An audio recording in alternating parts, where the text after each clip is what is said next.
É.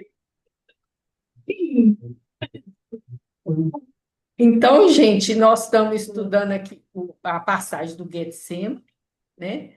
E na semana passada, eles chegam lá no Getsemane e a gente começa essa passagem fazendo algumas reflexões aqui, né? Então, vamos ler de novo para a gente pegar o fio da meada, né? Então chegou Jesus com eles a um lugar chamado Getsemane e disse a seus discípulos: Assentai-vos aqui enquanto vou além orar.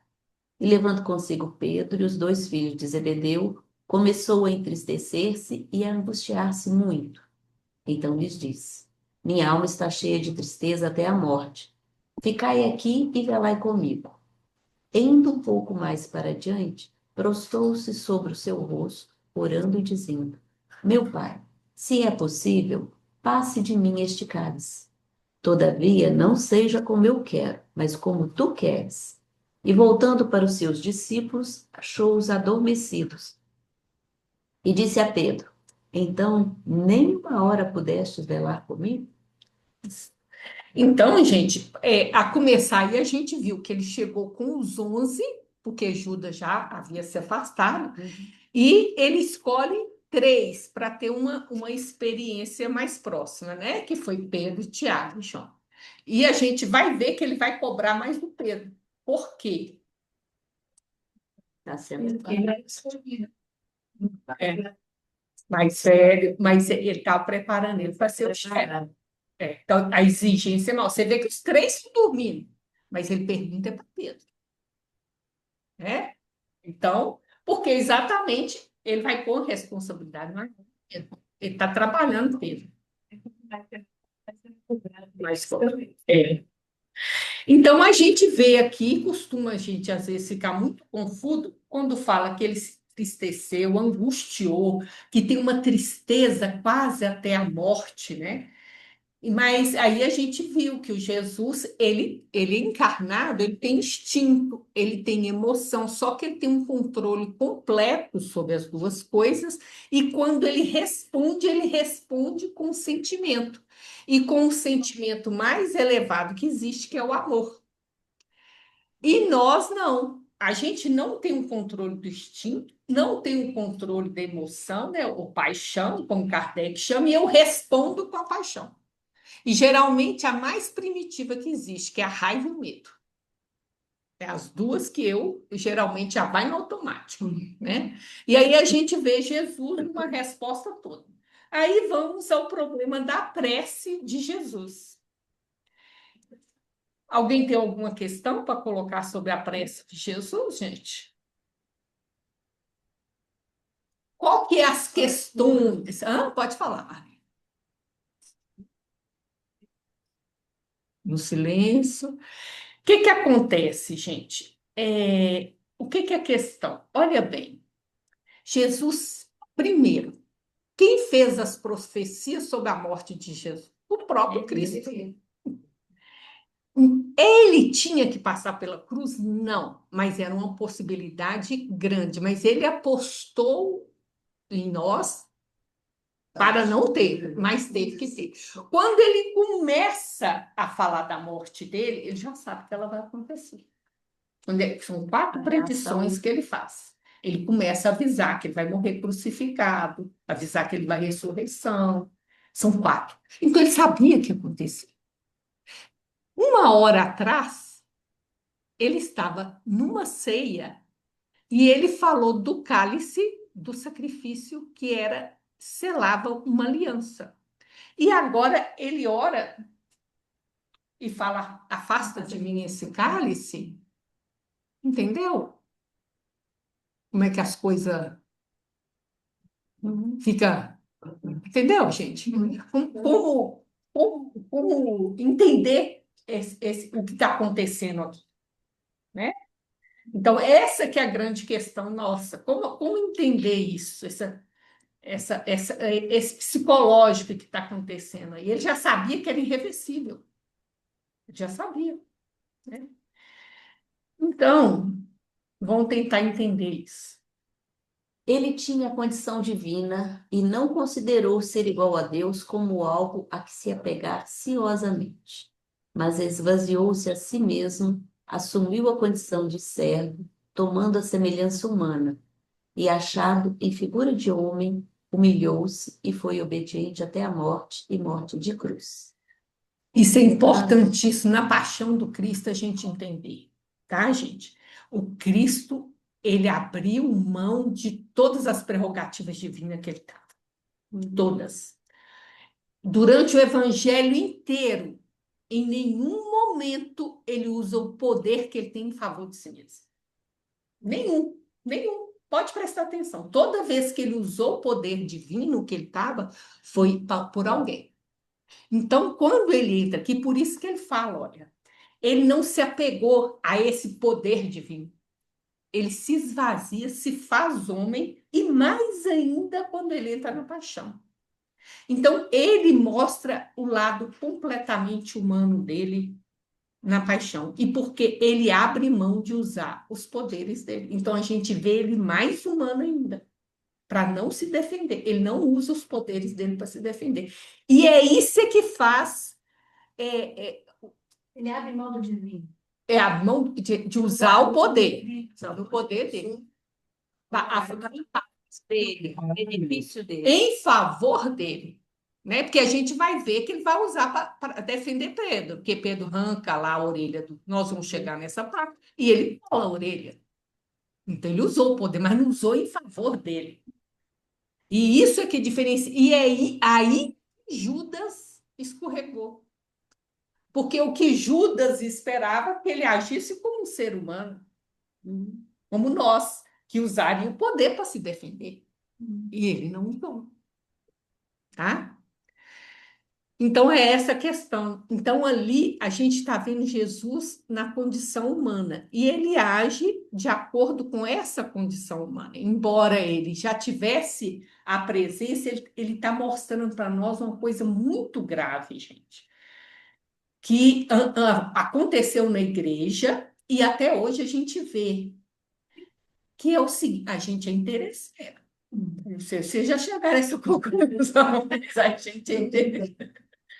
Então, olha bem, claro que não fomos só nós que chegamos à conclusão que é o seguinte: se eu pegar a cruz, eu tenho a ressurreição. Então, o sacrifício vai me dar ressurreição. É só eu fazer uma continha. Vai ser quanto? 20, 30 anos para a eternidade? E aí, a gente vê pessoas que se isolam, pessoas que se martirizam, pessoas que usam chicote, pessoas que usam silício, pensando que eu estou fazendo o sacrifício, tereno a ressurreição. Então, eu me chupo, eu faço o sacrifício e aí eu vou conseguir a ressurreição. Então, Jesus, quando ele ora, ele está querendo dizer com a gente o seguinte: essa cruz não pode ser você que pediu, não. Ela tem que vir, mas você não pode pedir ela, não. Pelo contrário, a hora que ela aparecer, você fala: Senhor, se o senhor quiser levar embora, pode. Mas se o senhor quiser que ela fica, eu vou fazer a sua vontade. Não é para procurar isso. E a gente vê isso em algumas atitudes falsas religiosas. São pessoas que abrem mão da sua vida, se sacrifica pela família, e aí depois o que vai acontecer? Ela tenta enredar pela culpa, pela chantagem, a família. Então, não foi o sacrifício que Jesus falou. Tem a ver com o que você falou, segunda, então, da forma de eu me apresento e Deus decide. Deus decide, exatamente. A cruz tem que ser assim. Se Deus trouxer, outra coisa. Ele está dizendo isso. Apareceu, eu posso pedir, mas eu estou pedindo conforme a vontade dele, não eu procurar a cruz. Por quê, gente? Porque Paulo vai falar isso aqui, olha o que Paulo fala, peraí. Exatamente. Beleza. E aqui. Por quê? Por causa disso aqui, gente, olha.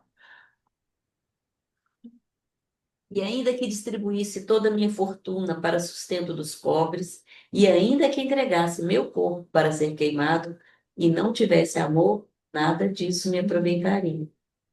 Então a questão não é eu machucar meu corpo. A questão não é eu ser crucificado. É que isso, por isso, o que que aconteceu na última ceia? Você tem que comer o pão primeiro. Jesus falou. O evangelho, você vai digerir, absorver ele, ele vai te mudar. E aí você, sabendo amar, você pode beber o cálice do vinho. Por isso é que ele pôs uma ordem ali. Ele não mandou você beber o cálice do vinho sozinho, não. Tem que ter evangelho primeiro, porque o evangelho vai me despertar o amor. Aí eu faço por amor. Aí é um gesto de amor. Se não, gente, é só ver quantas pessoas foram crucificadas. E nenhuma delas virou espírito puro. Quantas pessoas foram comidas por leão e não virou espírito puro? Quantas pessoas usaram silício? Se enfiaram numa toca, não sei aonde, passando fome, passando todas as privações, e nenhuma delas viraram anjo. Porque se não for por amor, nada disso vai te servir. Entendeu, gente? É. Chega de decepção. Não Tem, conseguiu o que eu tem, queria. tem muita Porque é movimento do ego. É o interesseiro. Entendeu? É tipo assim. Tanto que você não está fazendo por amor, igual esses sacrifícios pela família, que você abre mão de sua vida para cuidar da família, que depois você quer o troco. E quando não tem, você começa a chantagear a família, a se fazer de coitada, de vítima. Então, não tinha amor. Então, não foi. Entendeu, gente? Então, vamos lá.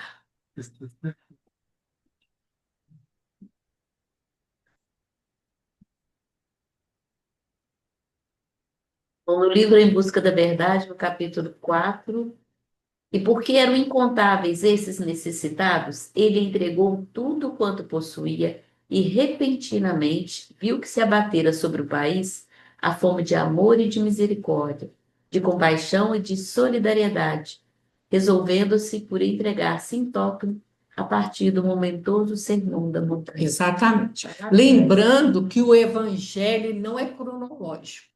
Tá, gente? Esse momento é o que a gente chama de crise galilaica, que no Evangelho é colocada a partir da confissão de Pedro, que ele pergunta, e eu, que dizes, que vocês falam quem sou?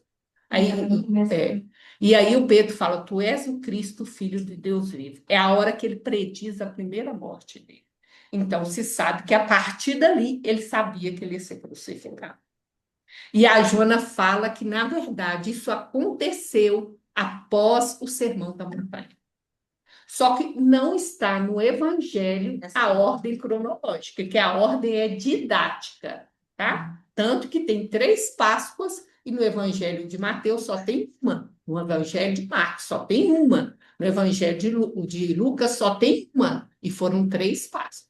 É porque eles organizaram os ensinamentos de uma forma pensada pelo autor, não foi a ordem cronológica. Então é isso aqui que a gente fala, gente, que ele veio, não precisava acontecer a crucificação, é aqui que ele percebe que ele vai ter que doar em totem, porque a mensagem dele não foi aceita no projeto. Aí ele vai ter que se dar em totem, mas dá por amor, você vê, né?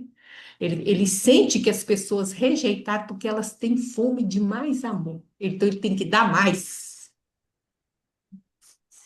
Não era suficiente já o que ele tinha vivido. Ai, peraí, não troca a tela não, que eu preciso muito copiar isso, menina. Isso não, mas onde que tá direitinho? Peraí.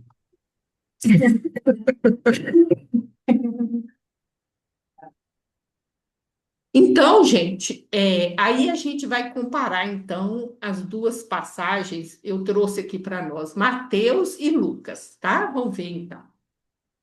Indo um pouco mais para adiante, prostrou-se sobre seu rosto orando e dizendo: Meu pai, se é possível, passe de mim este cálice. Todavia, não seja como eu quero, mas como tu queres. Mateus 26:39. E apartou-se dele cerca de um tiro de pedra, e pondo-se de joelhos, orava, dizendo: Pai, se queres, passa de mim este cálice. Todavia, não se faça a minha vontade, mas a tua. E apareceu-lhe um anjo do céu que o fortalecia, e posto em agonia, orava mais intensamente. E o seu suor tornou-se em como grandes gotas de sangue que corriam até o chão. Lucas 22, 41, 44. E um tiro de pedra, gente, é 20 a 40 metros, tá? Então, a questão é o seguinte: qual a diferença que tem de um para o outro, gente? Vamos lá, então, o que vocês enxergam de diferente? Apareceu o anjo do céu. O anjo, isso, O sangue. o sangue, é 20 a 40 metros. Ou jogava pedra. É. Vá lá até onde a pedra cai. Não tinha muita métrica. Então, gente, tem uma diferençazinha aqui que é o seguinte, ó. Mateus fala que ele prostrou e Lucas fala que ele ajoelhou. Então, o que que acontece é o seguinte: no Oriente, quando se ora, vai de cara no chão. Ninguém ajoelha. E joelhar para orar é coisa de ocidental. Agora, o Lucas é um judeu da diáspora. Mateus ou Levi é um judeu de Israel. Ele morava na Galileia. Agora, se entende que quem está falando o que aconteceu mesmo é Mateus, porque Jesus foi criado ali, o costume de todos era prostrar-se para orar. Então, ele prostou como todo mundo do meio que ele vivia fazia. Agora, o que se faz, se pensa que o Lucas, ao falar da oração de Jesus, ele pôs o costume deles,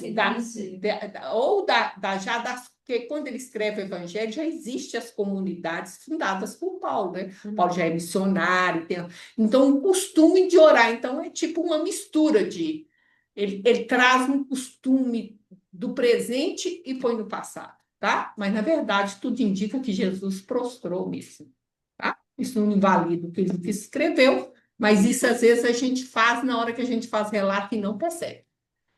E tem umas outras coisinhas no evangelho dele também que mostra que ele não, ele era um judeu da diáspora, tanto que alguns costumes da região de Israel ele não conhece muito bem no relato que ele faz, tá?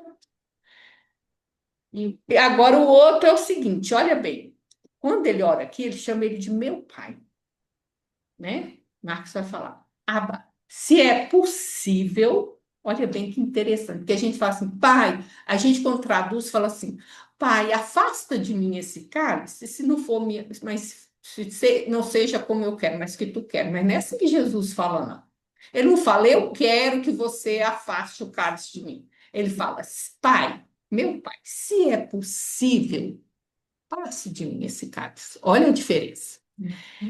E Lucas, se queres, pai, se queres, afasta de mim esse cálice. Em nenhum momento, em nenhuma das duas orações, ele fala, pai, afasta de mim esse cálice. Ele não fala isso. Ele fala, pai, se tu queres, afasta de mim esse cálice. Então, até na hora dele pedir para afastar o cálice, ele põe o querer dele condicionado à vontade divina. Entendeu? Ele não dá ordem para Deus. Mas a gente, na hora de contar isso aqui, a gente fala, Senhor, afasta de mim esse cálice. Já dei a ordem. Mas não foi assim que Jesus falou, não, tá? Ele fala, se queres, se é possível, mas não faça a minha vontade, não, faça do Senhor. Né? É bem diferente, né? É bem diferente. A questão, gente, então, nós temos que ano que nós estamos aqui? Não aqui. Não, ano lá da de Jesus. Não. Que ano que Jesus morreu? Mas que ano era? 33. Jesus morreu no ano 33. Com 38 anos. Que ele nasceu 5 anos antes da Luzera. Mas ele morreu no ano 33, tá? Ele morreu no ano 33. Mas só que ele tinha 38 anos. Então, o que que a gente tem aqui, gente? Um homem saudável. Então, você aceitar a morte, isso aqui é você lutar contra o instinto de conservação, que é uma coisa muito forte. E ele, ainda jovem, é mais forte ainda. Então, a gente vê essa agonia dele, que ele vai viver aqui. Ele não vai viver lá na hora que ele está sendo crucificado, ele vai viver aqui, antes. Então, essas gotas de sangue, é relatado que pessoas diante de uma dor muito grande, às vezes isso acontece. Eu nunca vi acontecer, mas existe relato, tá? Essa agonia e orava mais intensamente. Aí a Ô, gente volta à Vânia, questão. Oi, Vânia, oi. mas então esse pedido dele de afasta de mim esse cálice foi mesmo, tipo assim, se o senhor quiser, se for da sua vontade, que não aconteça. É isso? Exatamente. Mas esse pedido, Júnia, eu entendo que é mais dirigido a nós. Por quê? Por causa daquilo que eu ia falando. Que a cruz vai ter que acontecer na vida de cada um de nós, mas eu não posso buscar a cruz. Aí que está o problema. Então, ela não pode ser procurada. Eu acho que esse diálogo dele, essa prece dele tem a ver com isso. E sim, aí ele está ensinando para nós, diante das situações difíceis, eu posso pedir ao pai para afastar? Pode. Mas como que você pede? Não é dando ordem, é pedindo, mas é pedindo, não é dando ordem para ele, não. É pedindo, Senhor, se possível. Se possível, se tu quiser, se o afasta. Mas se for a tua vontade, que fique, e fique, né? Agora vem a questão do anjo, né? A gente já viu que no Evangelho de Lucas ele tem sempre essa preocupação com a parte espiritual, tanto que ele põe Satanás várias vezes agindo no Evangelho. E ele põe também o anjo. Mas o anjo veio e levou o cálice. O que que o anjo fez? Não levou o cálice, não. Fortaleceu. Então, é isso aqui, gente, acontece com nós também. A gente vai acontecer. Que é isso que a oração faz. Mas não espere que o anjo vai levar o cálice. O anjo vem te fortalecer para você beber o cálice. Aí que está a questão. Essa é a lição. Essa que é a lição. Ele vai te fortalecer e pronto, tá? E teve mesmo esse anjo aí, eu acho que é o André Luiz, mostra que veio o anjo e fortaleceu, né? O que eu estou te falando, ele está mostrando a toda a humanidade dele. Ele está vivendo total humanidade. O que aconteceu com ele vai acontecer conosco também no momento de agonia. A gente pede ajuda, vai aparecer um anjo para te ajudar, para te fortalecer, mas não vai tirar, não vai tirar. Então, Voltando lá em Busca da Verdade, no capítulo 6. Há pessoas que aspiram ao sacrifício, ao holocausto, num êxtase de fé religiosa para cercar-se mais de Deus. Não é de crer-se que Deus assim o deseje, pois sendo sua a mensagem de amor, o alto amor faz parte da sua agenda de evolução para todos. entendeu, gente? E é por isso que eu acho que a maior lição da oração de Jesus é isso. Não é para você procurar o sacrifício e o holocausto, para ficar mais perto de Deus. Você não vai conseguir. Porque o único jeito de se aproximar de Deus é se você agir movido pelo amor. Qualquer outra intenção que você tiver, não vai ter o resultado que você está querendo. E o que que Joana está falando aqui? Ela está falando uma coisa mais sutil ainda. Que ela fala que Deus não quer isso, não, porque Deus fala assim, ó, amai o próximo como a si mesmo. Então tem o auto-amor no processo evolutivo. E eu, quando procuro sacrifício e o holocausto, o que que eu estou movida pelo quê? O autodesafio. Isso não está trabalhando nessa. É, entendeu? Olha o que que ela fala. Não é de crer que Deus assim o deseje, pois sendo a sua mensagem de amor, o alto amor. Então, o alto amor jamais vai me fazer mover de aspirar, de procurar o sacrifício ou o holocausto. Mas se eu faço isso, então eu sou movida pelo desamor, não é pelo amor. Eita, isso aí que não vai conseguir nada mesmo. O holocausto e sacrifício é isso, é você abrir mão de sua vida em favor da família, em favor de alguém, é você, essas pessoas que hoje ainda tem, tá, gente? Eu não vou falar o nome do grupo religioso, mas tem que usa ainda o chicote e usa ainda os silícios, né? Tem ainda que faz jejuns horrorosos, e é a mesma coisa. Existe Clausura também, né? Clausura também, não é uma coisa, clausura, né? também existe. É você abrir mão, às vezes, de construir uma família, ou ser feliz, ou ter uma profissão. Você está procurando isso? É que ela está falando. Entendeu, gente? O problema é você ir atrás. Olha o que que ela vai falar aqui. Ó. Correndo de forma não Não buscada, caiu no teu colo, a vida trouxe para você, arrumou de presente, pôs seu nome, olha o cartão de crédito, tudo. Aí é diferente. ocorrendo de forma não buscada, constitui oportunidade de sublimação, em que o ego cede lugar ao elemento divino nele existente. Você só vai aguentar essa experiência, gente, se você conseguir fazer o ego abaixar a crista e o divino manifestação, você não vai aguentar. Não vai. Vai passando pelas experiências e pelos testes, né? Porque Muito senão bem. vai crescer uma revolta Sim. dentro de você, entendeu? Porque o ego não sabe abrir mão. No entanto, o sacrifício pode ser visto como o abandonar das coisas, dos apegos que tanto agradam, trocando-os pela espiritualização libertadora. E o holocausto refere-se ao desprezo pelas paixões inferiores, pelos vícios que dão prazer, pelas pequenezes a que muitos se aferram, tornando-se de valor incontestável e grandioso. Mas tem um jeito de a gente evoluir, que é o que Cristo espera para nós, no nosso processo evolutivo, que aí a gente ainda não tem esse amor. O que que é? Sabe aquele vício que você sabe que não é bom, mas que você adora ele? Pois é aquele que você tem que abrir mão.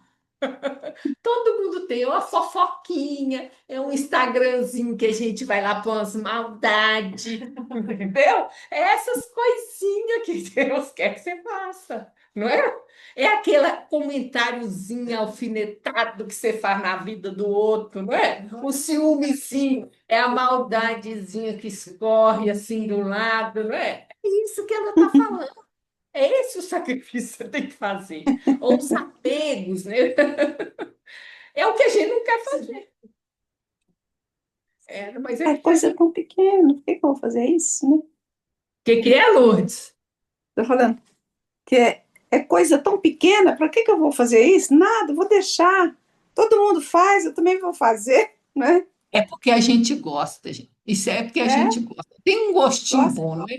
Não é tem que bom quando a fazer. pessoa que a gente não gosta e ela dá uma escorregada lá dentro de você, você vai me contar que você não deu os sorrisos. Claro que deu. Outro Como é que dia se eu diz? Eu falei, mas você não não, fala. outro dia eu saí super feliz porque aconteceu uma coisa. E aí eu falava assim, Jesus, eu tô feliz. Eu não vou falar com o senhor que eu não tô, não, porque eu tô feliz. Eu sei que eu não tô certa disso, mas eu estou bastante feliz. Fazer o que com isso? E vim embora. Conversei com ele, mas, né, me confessei. E honesta, muito bem, já é o ponto. Então, gente, é esse texto aqui que me deu a ideia, e pode ter outras, às vezes eu não consegui alcançar, e vocês podem ter outras, para entender a oração de Jesus. Porque ali ele está despido de todos os poderes, ele está como homem, e ele nos fala a maneira de agir diante desses holocaustos e sacrifícios que acontecem na nossa vida, né? São experiências extremamente difíceis, dolorosa, difícil, porque é o ego se renunciar completamente. Isso a pessoa tem que estar preparada, por isso é que a vida não buscada. Não pode buscar, deixa a vida trazer. A vida traz é sinal que Jesus já está falando que você tem condição de viver essa experiência. Senão, você vai se ferrar. Entendeu, gente? Porque você não vai dar conta, é muito difícil. E aí é o que ela fala. Então, eu entendo aquele pedido de Jesus, essa posição nossa. Agora, se é para viver, então e vamos encarar. Tá ok? Ok.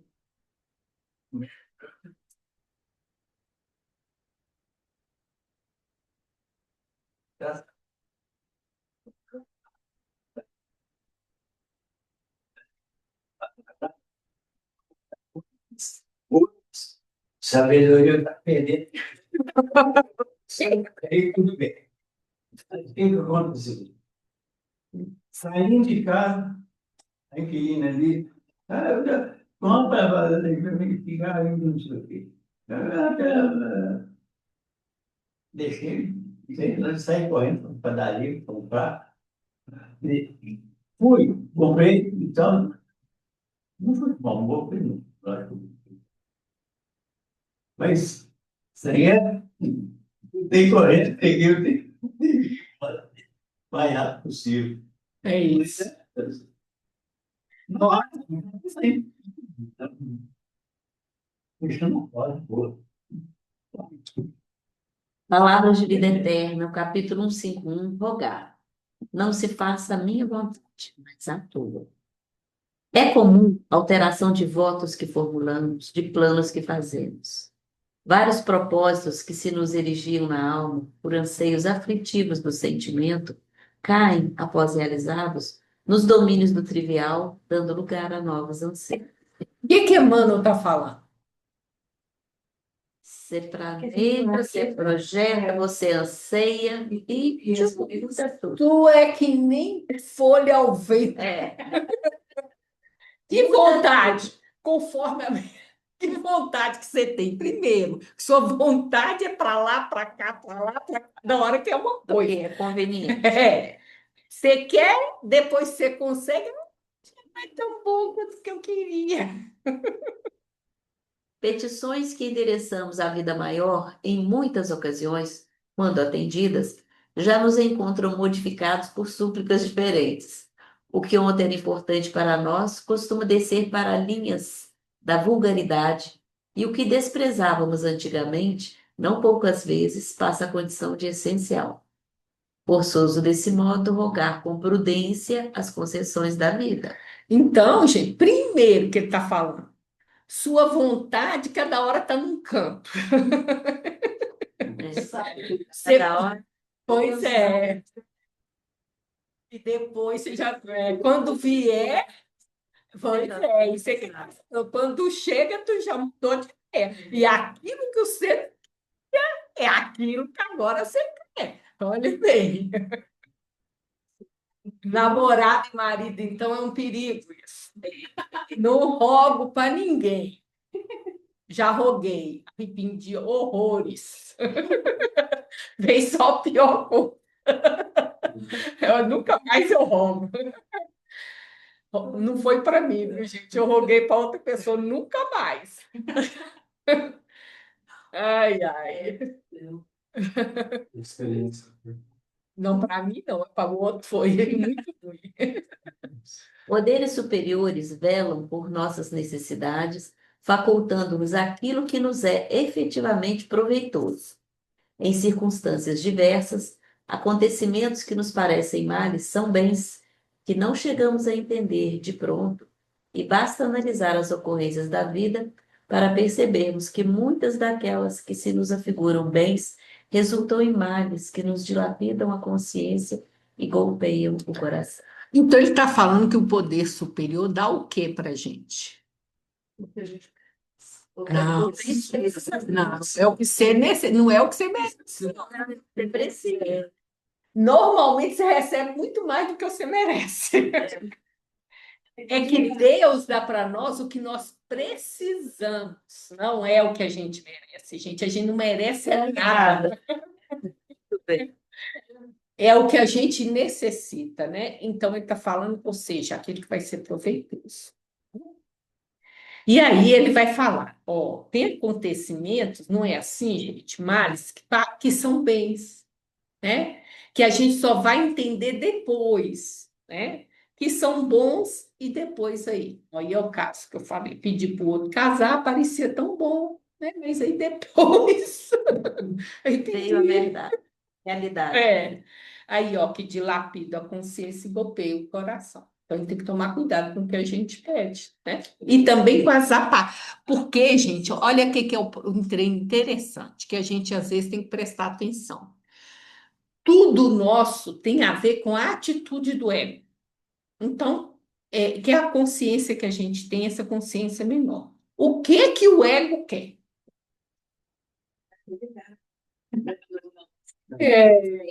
Você, nada de novidade, não é? Ele quer isso. Ele quer ter o domínio das coisas, vida boa e tal.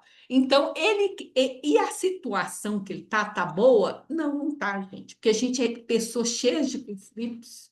A gente tem angústia, ansiedade, medo, e a gente não resolve essas coisas dentro de mim.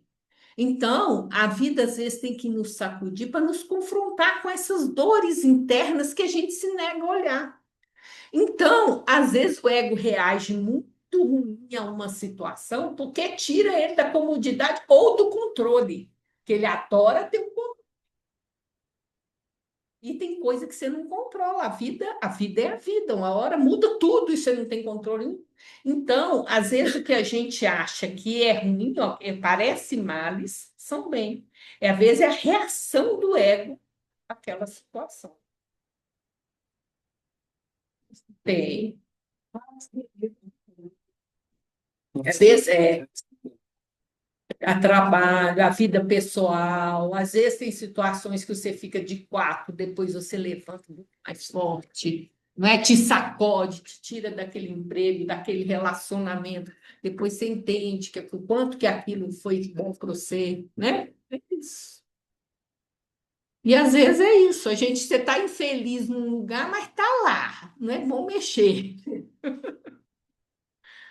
Todos possuímos amigos admiráveis que se comovem à frente de nossas rogativas, empenhando influência e recurso por satisfazermos, prejudicando-se frequentemente em nome do amor por nossa causa, de vez que nem sempre estamos habilitados a receber o que desejamos no que se refere a conforto e É vantagem. o que o ego quer, conforto e vantagem, gente.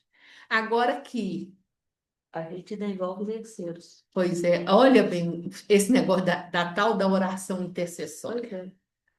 Aí, olha o que ele fala, ele se prejudica. Olha só. Então, o cuidado que a gente tem que ter de pedir os trem para a vida do outro. Olha bem, o que ele fala? Aí te vê lá chorando, reclamando, aí seu amigo fica com dozinha, dá o que você quer, aí você cai lá no abismo e vai ele ter que ajudar você a sair de lá, que ele ajudou por sei lá. Ajudou, pô. A forma de Uai, gente, mas não ajudou, não. Aí fez uma oração, problema de quem pediu. Pediu, se deu mal, se deu mal. Aí eu rezei pela amizade. Ué, Não adiantou. Empenham influência e recurso para satisfazer a gente e acaba se prejudicando. Por quê, gente? Ora, aí o outro cai lá. Olha bem, nós estamos habilitados a receber conforto e vantagem. Ele te dá o conforto e vantagem. Tu cai no abismo e a pessoa não se sente comprometida, Vou orar agora só pela saúde dos outros. Agora eu só rezo pela saúde. Pedir não, outra mas você coisa, não não rezo sabe. mais. Saúde é o melhor para ela. Eu não É. acho isso, não. Sabe, estão na quarta. Tudo que pedir, Não rezo para mais dá ninguém. vírgula e coloca lá. Seja feita a vossa vontade. Se É. possível. Bom, só isso aí. Se Eu vou- se quer. E Hoje, outra na coisa, oração da noite, eu vou falar: Jesus, a partir de hoje eu não rezo para mais ninguém. O senhor que se vire com esse povo aí, vou olhar meu aqui, viu? Vou falar mesmo. então, exatamente. É porque nós estamos na quarta, gente. Na segunda-feira, nós estudamos Paulo, que ele fala da oração do silêncio. E ele fala o quê? Silencia os teus anseios. E suas esperanças. Anseios e esperanças. E sabe o que ele faz? Esses pedidos criminosos, que a irmã não fala. Seus pedidos criminosos de pedir saúde, pedir bem-estar para o outro, é pedido criminoso. Emmanuel fala isso. Vai lá no estudo da segunda-feira, que está gravado, encosta a porta, que já é o segundo que passa. Não, Mateus. Bateu. Pode? Então, deixa eu. Entendeu, gente? Ele vai falar isso, porque a gente não sabe aquela situação, o que está fazendo na vida da pessoa. E a gente sempre acha que a gente ama essa pessoa mais do que Deus.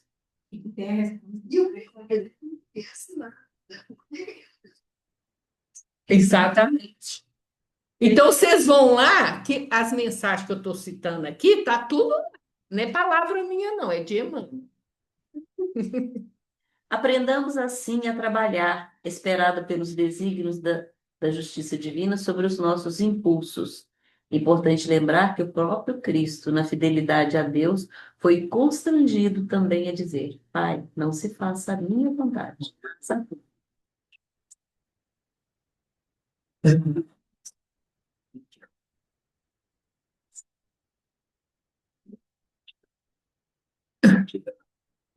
Isso aí é tudo. Você escutou bem seu Exatamente. guardião aí, ó. Você já tem condição de entender. Faltou Isso. falar isso. Então, gente, é isso. Pai, não faça. Gente, não tem problema nenhum. A gente vê os salmos na Bíblia. Eu falar das minhas dores para Deus, das minhas incertezas, das minhas inseguranças, das minhas dúvidas. Mas, no final, não dá ordem para Deus. Não seja tão orgulhoso de querer achar que você sabe o que é melhor para vocês. Acaba com, Senhor, seja feita a sua vontade. Como é que você chama? Tá bom, Maria Clara. É 15 para 7. Tem problema nenhum. Nós estamos estudando a passagem do Getsemane e nós estamos quase acabando.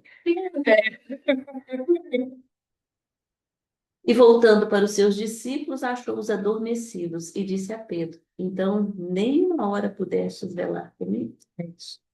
Então, o que a gente viu que Jesus entrou no Getsemane com 11, ele afastou 3, Pedro, Tiago e João, para ter essa experiência com ele, e a gente entendeu que isso tem a ver porque os 3 foram o mesmo que experimentou com ele a transfiguração, ou seja, ele veio a parte mais divina do Cristo, e agora o Cristo vai mostrar para eles a parte mais humana dele. É a hora que ele se esvazia de todos os poderes dele e se faz totalmente humano, e aí ele vai seguir a trajetória sem usar nenhum poder dele em seu favor.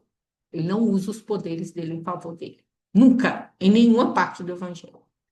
E aí a gente questionou por que os 3 estavam dormindo, por que ele falou só com Pedro? Eu estava dormindo. Pedro, Tiago e João. Mas ele falou foi com Pedro. Mas porque Pedro é o que ele confiava, ele queria preparar o Pedro para assumir a igreja, né? É para assumir a frente da colégio apostólica. Então, por isso que ele estava preparando Pedro mais. Gente, tá bom? Caminho, Verdade e Vida, capítulo 88, Velar com Jesus. E voltando para os seus discípulos, achou-os adormecidos e disse a Pedro: Então nem uma hora pudeste velar comigo? Jesus veio à terra acordar os homens para a vida maior. É interessante lembrar, todavia, que em sentindo a necessidade de alguém para acompanhá-lo no supremo testemunho, não convidou os seguidores tímidos ou beneficiados da véspera, e sim discípulos conscientes das próprias obrigações.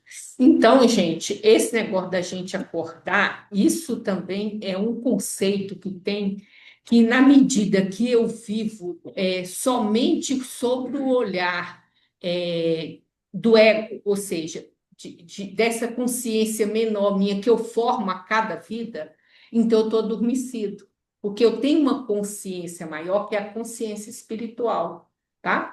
Então, a maioria de nós está adormecida. Então, todas as escolhas que eu faço, tudo que eu faço na minha vida é o olhar do homem encarnado.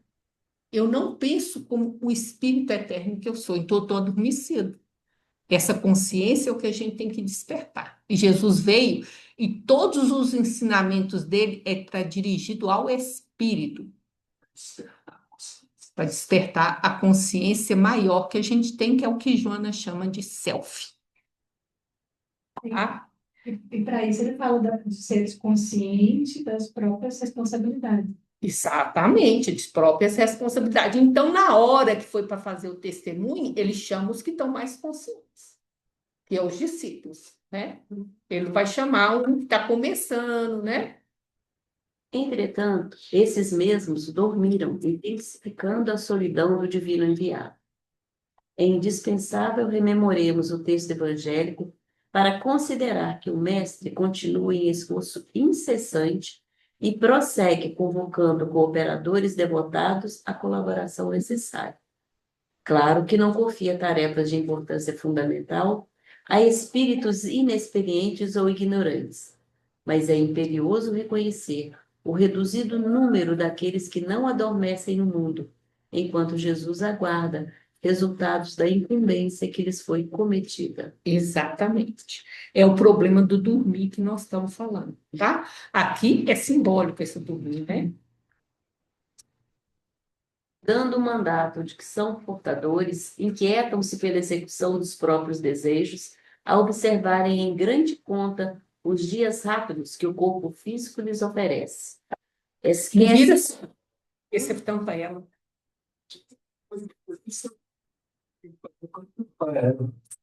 esquece-se de que a vida é a eternidade, que a existência terrestre não passa simbolicamente de uma hora.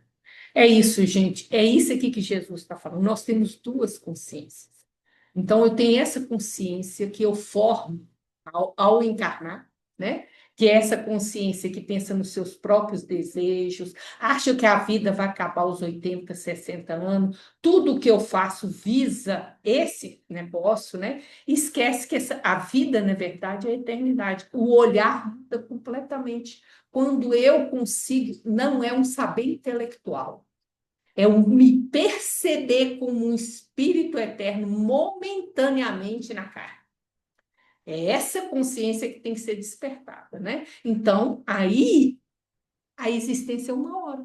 Porque veja bem, se eu tenho essa consciência que a minha vida é eterna, o que são 80 anos? Uma hora. Então, olha para você ver como é muito mais fácil eu ser fiel uma hora.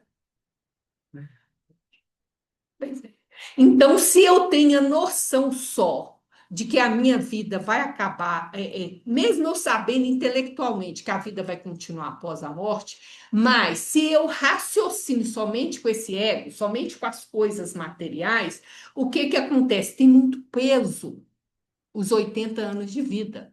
E eu faço escolho pensando no meu bem-estar nesses 80 anos.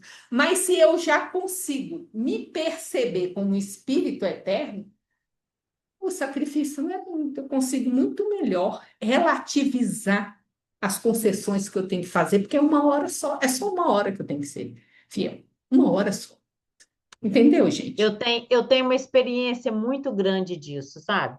Quando a gente trabalhava, eu trabalhava aí no Dr. Tencourt, na terça-feira, tinha o tratamento, às vezes ele começava às 4 Tinha gente que ficava até 6, 6h30 para ser atendido pelos passes, mas enquanto isso estava tendo palestra, estava tendo conversa, né? E aí as pessoas queriam ir embora, as pessoas ficavam chateadas, né? Aí eu parava e pensava assim, que coisa, ficar 2 horas assentada aqui esperando, ouvindo sobre Jesus, para ir tomar um passe, não as pessoas que estavam assim em tratamento, que estavam muito debilitadas, que elas iam primeiro. É difícil. Agora, você vai para uma festa, ali você fica de umas 10 horas da noite até 4 horas da manhã, né? Sentado numa mesa, tomando alguma coisa, comendo, e aquilo é muito fácil, você nem vê passar, né? Nossa, a festa estava tão boa que eu nem vi. E o Uhum. sacrifício que era ficar sentado, ouvindo falar sobre o evangelho, esperando o momento que você fosse tomar um passe. É impressionante como a gente é, né? E que o Kardec vai falar do ponto de vista, que ele vai dar no Evangelho, é isso, tudo depende do ponto de vista. Vamos ler para mim. Em vista disso, ao despertarem na realidade espiritual, os obreiros distraídos choram sob o látego da consciência e anseiam pelo reencontro da paz do Salvador, mas ecoam-lhes ao ouvido as palavras endereçadas a Pedro. Então, nem por uma hora pudeste velar comigo? E em verdade, se ainda não podemos permanecer com Cristo, ao menos uma hora, como pretendermos a divina união para a eternidade? É isso. E que é importante, a gente treina as coisas nas pequenininhas coisas, né? A gente não começa nada grande, é nas pequenas coisas. Eu quero treinar a fidelidade a Deus, é nas pequenininhas coisas, não é na grande, não. Isso é uma coisa que a Joana repete, o Emmanuel repete, o André Luiz repete, é nas pequenininhas coisas que você treina esse ser fiel aos seus valores, é você se manter no seu dever, é tudo pequeno, não é no grande, não, tá? Então, aquele negócio de ficar anciã na cruz, que a gente viu hoje, não deve ser grande, tá? Vai no pequeno, faz nas pequenas, nos pequenos trabalhos, nos pequenos sacrifícios dos nossos vícios, que a gente tem, que é o trabalho nosso, tá bom?